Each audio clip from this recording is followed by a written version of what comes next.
Halo teman-teman, perkenalkan nama saya Kendi Rambuto Rakalanda dengan NIM 2415030034. Di video ini saya akan menjelaskan atau membawa topik tentang studi preformulasi sediaan liquid.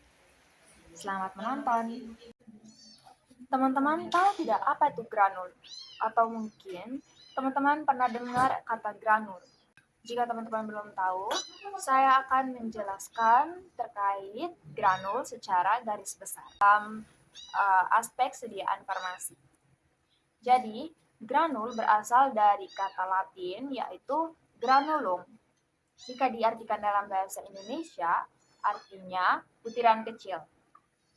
Pengertian dari granul sendiri merupakan sediaan padat yang terdiri dari agregat partikel serbuk yang berikatan dan akan membentuk massa yang lebih besar dan kompak dengan ukuran partikel umumnya berkisar 0,2 sampai 4 mm.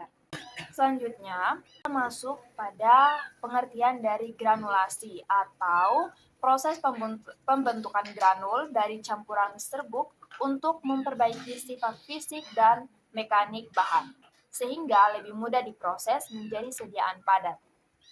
Proses ini bertujuan untuk meningkatkan homogenitas campuran, memperbaiki daya alir, serta meningkatkan kemampuan pemadatan. Selanjutnya, berdasarkan metode pembuatannya, granulasi dibedakan menjadi dua. Yang pertama yaitu granulasi basah atau wet granulation. Granulasi basah dilakukan dengan menambahkan larutan pengikat atau binder ke dalam campuran serbuk hingga terbentuk massa lembab. Massa tersebut kemudian dikeringkan dan diayak untuk menghasilkan granul dengan ukuran tertentu.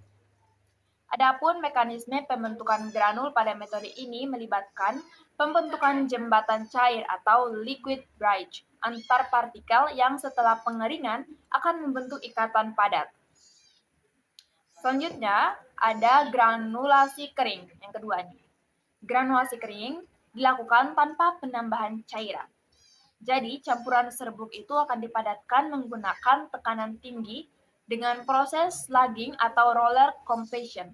Kemudian dihancurkan dan diayak menjadi granul. Metode ini mengandalkan gaya kompresi untuk membentuk ikatan antar partikel. Adapun tujuan dari granulasi. Yang pertama yaitu memperbaiki sifat alir.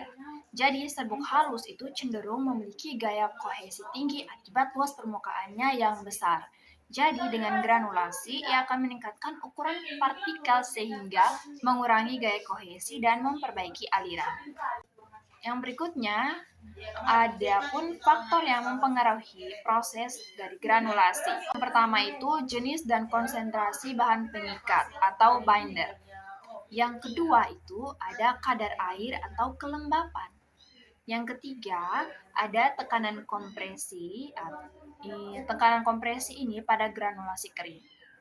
Yang keempat ada waktu dan kecepatan pencampuran. 5 ada suhu pengeringan. Teman-teman perlu ingat bahwa pengendalian faktor-faktor tersebut sangat penting. Mengapa? Karena dengan kita mengendalikan faktor-faktor tersebut akan menghasilkan granul dengan ukuran, kekuatan, dan distribusi yang seragam. Selain itu, ada pun kelebihan dan kekurangan dari kedua metode granulasi. Yang metode pertama, granulasi basah. Kelebihannya, pertama menghasilkan granul yang kuat dan kompak. Kedua, homogenitas campurannya tuh lebih baik. Ketiga, cocok untuk bahan dengan daya alir dan kompresibilitas rendah. Keempat, mengurangi risiko segregasi. Adapun kekurangan dari metode granulasi basah ini. Yang pertama, tidak cocok untuk bahan sensitif terhadap panas dan kelembapan.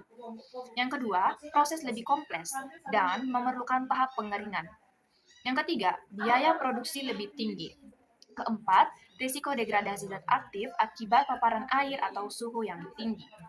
Berikutnya, yaitu granulasi kering. Kelebihannya, yang pertama, tidak menggunakan cairan sehingga cocok untuk bahan sensitif air. Yang kedua, tidak memerlukan tahap pengeringan. Yang ketiga, prosesnya itu lebih singkat dan efisien. Keempat, biayanya relatif lebih rendah. Adapun kekurangan dari metode granulasi kering ini. Yang pertama, granul cenderung kurang homogen dibanding metode basa. Yang kedua, memerlukan tekanan yang tinggi. Yang ketiga, dapat menghasilkan granul yang lebih rapuh. Dan yang keempat, distribusi ukuran partikel bisa kurang seragam. Oke teman-teman, kita akan masuk pada topik kedua tentang definisi dari preformulasi sediaan liquid. Yang pertama itu preformulasi dulu, yang merupakan tahap awal dalam proses pengembangan sediaan obat. Ini merupakan fase di mana peneliti atau formulator melakukan karakterisasi sifat fisika dan kimia dari zat aktif serta eksipien sebelum masuk ke tahap formulasi. Tujuan utama dari preformulasi dalam pengembangan sediaan solid adalah menjamin kualitas yang mana memastikan bahwa produk akhir memiliki stabilitas yang baik. Selanjutnya, tujuan yang kedua yaitu optimalisasi efektivitas, yang mana ia akan memastikan zat aktif dapat dilepaskan dan diserap tubuh dengan maksimal. Tujuan yang ketiga yaitu keamanan, yang mana menghindari interaksi yang tidak diinginkan antara zat aktif dengan bahan tambahan. Adapun yang teman-teman perlu tahu yaitu parameter fisikokimia utamanya. Jadi, dalam memahami parameter ini sangat krusial. Mengapa? Karena akan menentukan bagaimana obat tersebut diproses di pabrik dan bagaimana reaksinya di dalam tubuh kita. Topik yang pertama tentang parameter fisikokimia utama yaitu kelarutan dan pKa.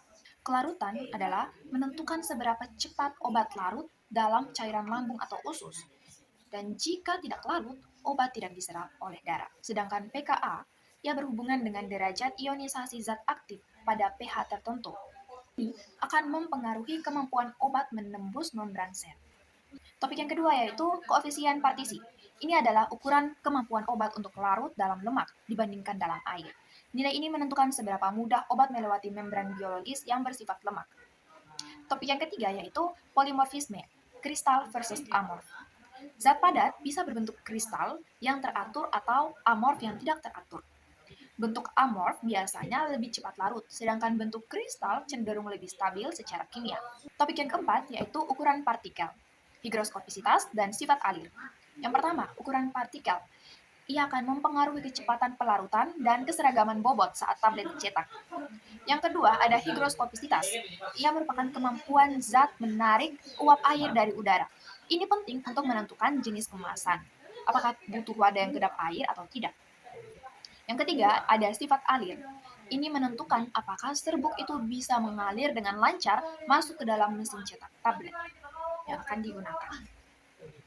Selanjutnya, kita akan berpindah topik, yaitu klasifikasi dan karakterisasi eksipien atau bahan tambahan. Ya, eksipien sendiri adalah bahan tambahan non-aktif yang membantu membentuk sediaan yang baik.